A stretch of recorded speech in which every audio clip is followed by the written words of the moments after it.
as code, right? Everything that you can do from our web interface, you can do it through our API. And as such, there is also one more application that accompanies Lenses, that is the Lenses CLI. It has been with us since the start of Lenses, and it enables you to do almost everything that you can do from your browser to do the same from your command line. And there are quite a few reasons to do that. For developers, you know, if the terminal is your poison, at least for me it is, it makes things much easier. For your platform team, now they can use the Lenses capabilities into their automation tools and their CI/CD. And then, of course, the most important part might be that you can automate your infrastructure and keep it as code, which is something very important these days, right? I can do a quick demo of the CLI because maybe some of you have not seen the CLI before, just so you get an idea of what that is.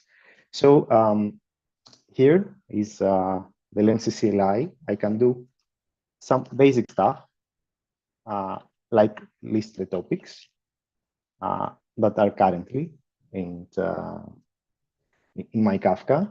Maybe I just want the names like that. I can check my connectors.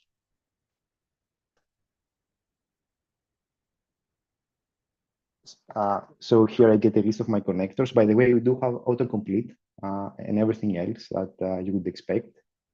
Oh, hey, Anand, I see you're raising your hand. Do you want to ask a question? I will continue, and feel free to unmute yourself and ask a question. You can even use the CLI to run queries, right? Maybe we want to see some records from a topic. We just can run the query here, and that could be it, right? And we can even automate stuff. For example, I can create a few topics quite easily.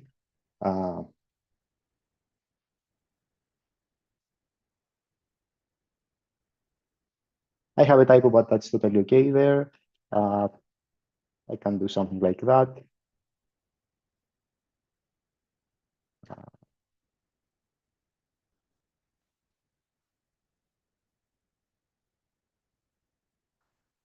And here I created the topics, right? And I can as easily delete them, by the way. Just to give you an example, before we pass to Andrew, where he will show the interesting stuff for today, but let me show you something like that. So we can just list the topics. And then maybe we just want to delete all topics that have the name test inside. So I can do something like that. And then I can do, let's just CLI.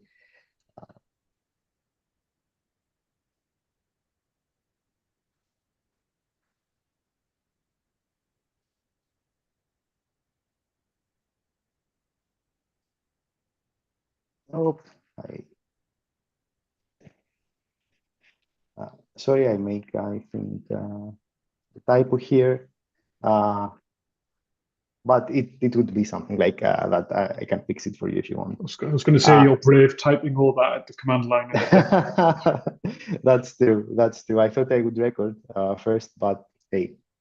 So let's continue with our presentation, and feel free to play with the Lenses CLI. It is also distributed with our box image, and you can even expose it in the browser, just as I did, if you set the web terminal port variable, and you can play around. Anyhow, why are we taking this approach? So, you know, data is an asset of your company, right? Data is the goal of your company, and anytime you go close to production data, you need to have to feel the security, right? To feel enabled in order to be able to do your job. We do have an excellent UI for creating connectors or doing other Kafka operations. But when it comes to production, you need to make, first of all, you need to make sure that you have some governance in place. You need to make sure that there are more than one set of eyes doing stuff. You need to have some history. I think many of us have been in a war room, and we know what makes our infrastructure and our systems more robust, right? I need to know what happened in my system, when it happened, why it happened. Maybe I can try to revert it. And in order to minimize all incidents, I want many people working on my infrastructure. So the whole idea is that you can use the Lenses CLI or the Lenses API as a tool to manage your infrastructure, your Kafka infrastructure, no matter the provider. And with this introduction, we'll go to connectors as code. Andrew, do you want to take this slide or? Yeah, no, I'll continue.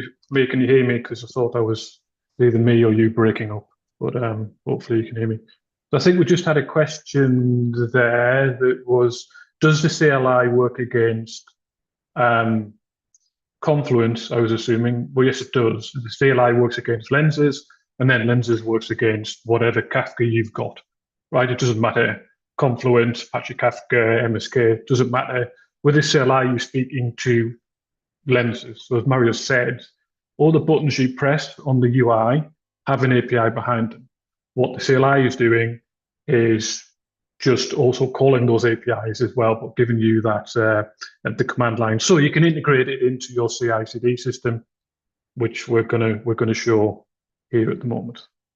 So what I'm going to talk about, it's a bit of a carry on from what I talked about last time, was what have we done in 5.5. So in 5.5, we added the ability to generate a code specification for connectors.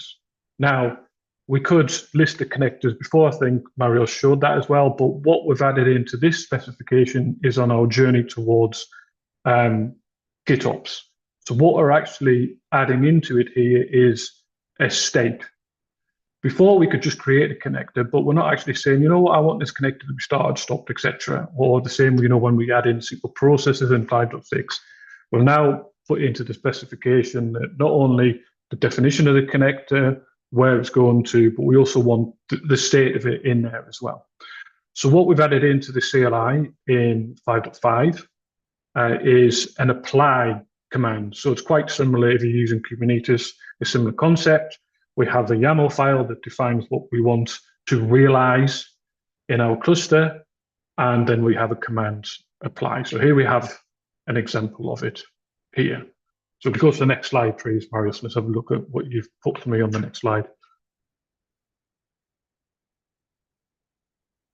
Yes, so here we go. So just to differentiate between what we had before and what we had now, everything you were doing inside of Lenses would have a direct effect. Okay, based on permissions, right? You know, we wouldn't let you create things that you're not allowed to, but if you created a connector, it would deploy the connector.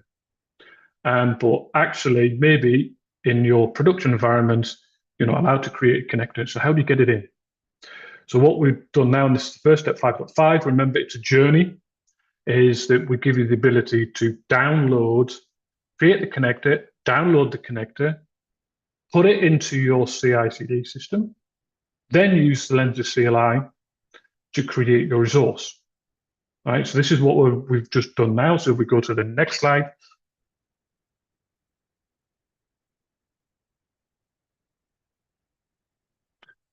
What we're aiming for is to, in a Lenses 6 dot something release, is to have the full cycle.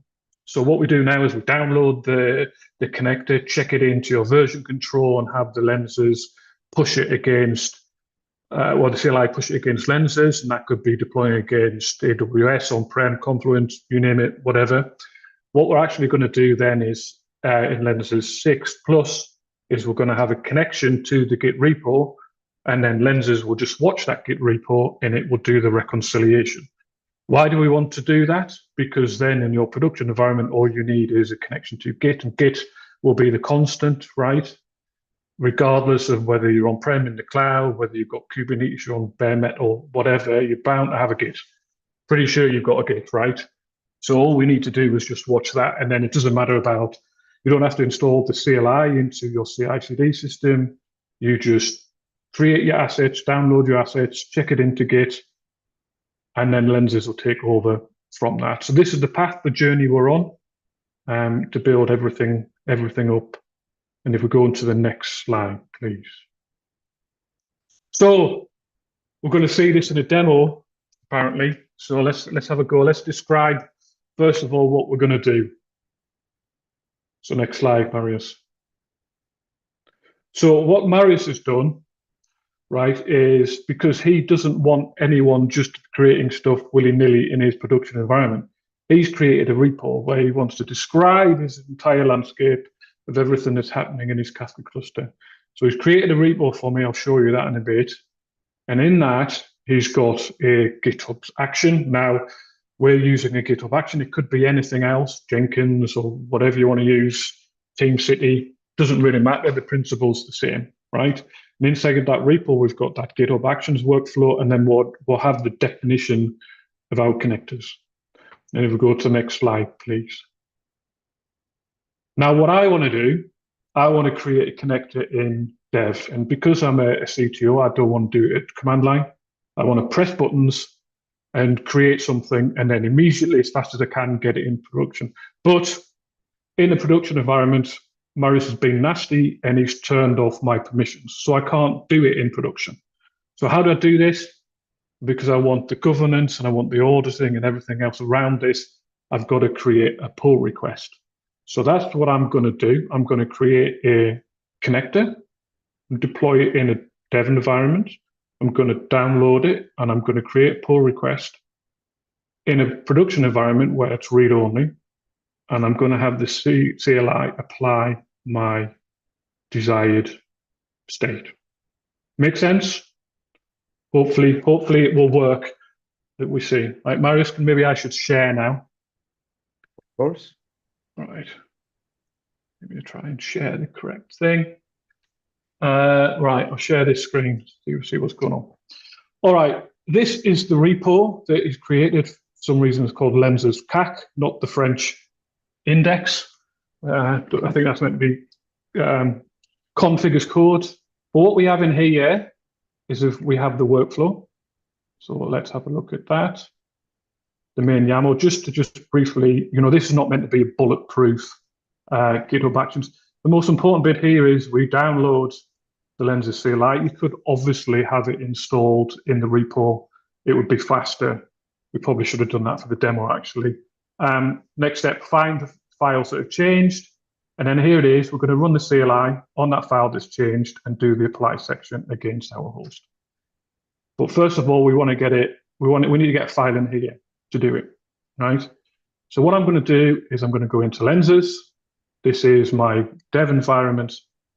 I'm going to come in and I'm going to say, I want to create a connector, and I'm going to pick Elastic because I wrote this connector many years ago, and I'm going to call it live, if I can type, live stream. And then I want topics, and my topics is, if I can remember what topic I need, IoT system stats. And now we've got our case SQL statement. So this is telling the connector what data we want to pick from Kafka, and also where we want to write the to in Elasticsearch. So we want to go into IoT. Sorry for interrupting. Yeah. Can you increase a little bit your fonts so we can? Yeah, let me try and. Thank you. Is that better? You see now? Quite better, yes. But then I'm going to select everything out of that topic. Select star from IoT system stats. I know I need an extra one because of the way that this thing works. I need to tell it which Elasticsearch cluster. Elasticsearch cluster dot name equals Docker, because it's a Docker cluster that we've got here. Do I have everything in there? I don't have my number of tasks. Oh, and I've got topics. I've no spell topics. That would be a problem. Tasks, max 1. No, let's go 2 and max it up. So I should be able to deploy this, hopefully. Let's see what it does. Oh, it's failed for some reason. But it doesn't matter. Because what we're trying to show you here is the workflow. So I've deployed this, and let's say it did actually work. We also have it as code here. So what I'm going to do is I'm able to download this. So if I download it, I get the YAML file. And here's my file. If I open it up, it should open up my file explorer somewhere. Where's my file explorer coming? Have I launched this one? A problem with my laptop today. Here it comes. It's very, very slow, but I've got lots of them now. Spinny wheel. Right. Wait for them ones to come up. Curse of the demos today. And if I go into my downloads, I've got my connector. Here it is. What I want to do is I want to open them up, but I want to change it because I want to have my state to be running. So hopefully he opens up. He's opened up on my other screen. Hopefully you can see him now. Can you see him? That's the one I just downloaded. Remember, the state was failed. That was I was talking about earlier, that we're adding in the state failed. So I've got this file here now. Let me just kill some of those ones, and then it's a bit easier for me to see what's going on. So that's my connector that I've just downloaded. There he is. Now I'm going to go over here. This was back to my environment. So I've got my folder here. And because I'm a CTO, I don't want to go to the command line to check in and use the command line to create a pull request. I'm going to do it directly in here. So I'm just going to say, create a file, upload file. And I want to drag and drop a file in. So I'm going to drag in my file that I created before. Right. And now I want to create a pull request, and I'll call it live stream. And I'll propose my changes. And create a pull request. Pull request has been changed, and I can see that I've got one file, one description of a connector that I want to go in. But I want to go to my dev environment just to show you. Marius has been nasty right here. So I've got no button to create a connector. He's locked it down on me. He's locked it down. He won't let me do it. So the only way I can get it done get it pushed in is via my CI/CD, right? So we go back to the CI/CD, and I go back to, and I need to review the changes. I'll just say, all right, that looks good to me. Fine.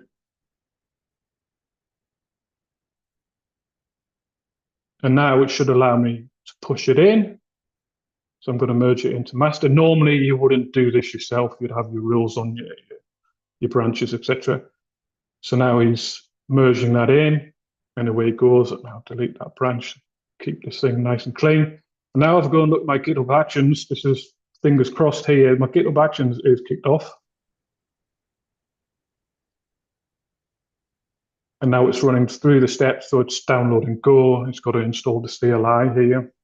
So this is where, if you wanted to speed it up, you could actually have the CLI in the repo. But then obviously if we update the CLI, you have to update your repo. But it will download the CLI. So it's working away. We can twiddle our thumbs a bit for a few seconds, and hopefully it should kick off onto finding the files now. Any second. Feel some time here. Is it going to go? There, now we've gone, done, bang. See, he's gone, he's found my file, he's using a service account, and he's pushing it into the repo. So if I go back, not to that one, if I go back to my production environment, and am I on the right cluster? I want to be on that cluster. I should have him come in. If I quickly, hopefully it hasn't logged me out. No, he hasn't logged me out. There he is. And of course he failed, right, because I didn't configure it. So what I've done is I've got a locked down connectors environment here. I've got no buttons I can press to get anything. I've just got view permissions. But I've created a connector in my dev environment, exported it, created a pull request. I haven't touched the CLI. I'm a CTO, I don't want to do that. I haven't touched the C, and I've put it into my Git repo, gone through a merge request and had it deployed. So there we go. And I think now that's the end of the demo. So we can go back to the last few slides for you, Marius, to close off and answer any questions. What's next, Andrew, in terms of, what's next in terms of this? So in 5.6, we're looking to add SQL processes in. So inside of SQL processes, my computer is not very responsive today. Inside of SQL processes, you will have a similar button to be able to download a YAML definition of the SQL processes. We'll probably get topics in. The aim is to do everything inside of Lenses. And then you can download it, and then we'll probably put the ability to create the pull request directly from Lenses in it. So instead of having that button to, I'll go to the other environment, instead of having the ability to download, you would also have the ability to create pull requests directly inside of Lenses. And then there's the big one. You point Lenses at a Git repo, and it will automatically reconcile your state. So as soon as it sees something, it will say, should that be there, yes or no, and it will apply it. Yeah.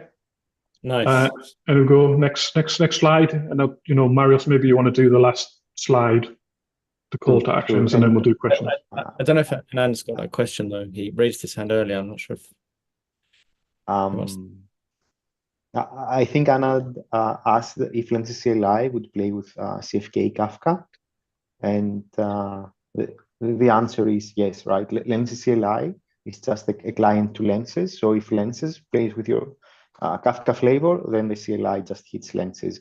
And that's, the whole value proposition of using the Lenses CLI or the API for all these operations, because you're getting the RBAC model of Lenses. So you get all this big permission model that allows you to do very specific actions on your Kafka cluster, your other resources, with feeling secure at the same time, and not having to go through all the difficulty of setting up the Kafka command line applications like Kafka topics, etc. By the way, just to add to what's coming next, we're also gathering feedback, right? Because what we want to do at Lenses is to build features that matter and that you're actually use, right? If they don't help you, then they don't make sense for us to have. So please remember to join our community. We have a Slack community at lenses.io slack.com. We also have Ask Marius, our forum, where you can ask questions. And I think that it is. Let's not forget that next week we're continuing with a new topic, which is about auditing your Kafka operations. So same time next week. Please join us for the next live stream. Are there any other questions? So at least for now, you cannot use Mirror Maker through Lenses. Well, actually, I think Mirror Maker 2 is a connector. I'm not sure if that's the case. Then you can use it as any connector. Yeah, I think you can manage Mirror Maker 2, all the different connectors for Mirror Maker 2 through Lenses. Exactly. So the idea is, again, you create the configuration of the Mirror Maker connector of Mirror Maker 2. and then lenses can apply this configuration and the state, right? Because, for example, maybe you want to stop a connector. So if you do it via lenses, then still you have a history, right? Someone approved that this connector can be stopped, because stopping a connector means that some production data are stopped being produced or bring into Kafka, right? And now you have a history. You can revert the change in Git because someone changed the connector from running to stopped. And yeah.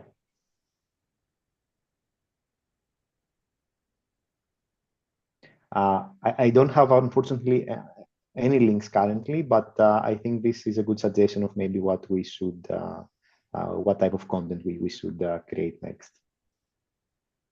Yeah, and then maybe you can just email us info@lenses.io or ping us on community Slack. I think we can probably find some examples.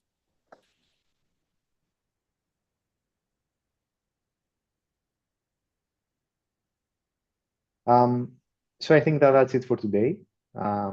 We can close our webinar. Andrew, Guillaume, anything you want to add?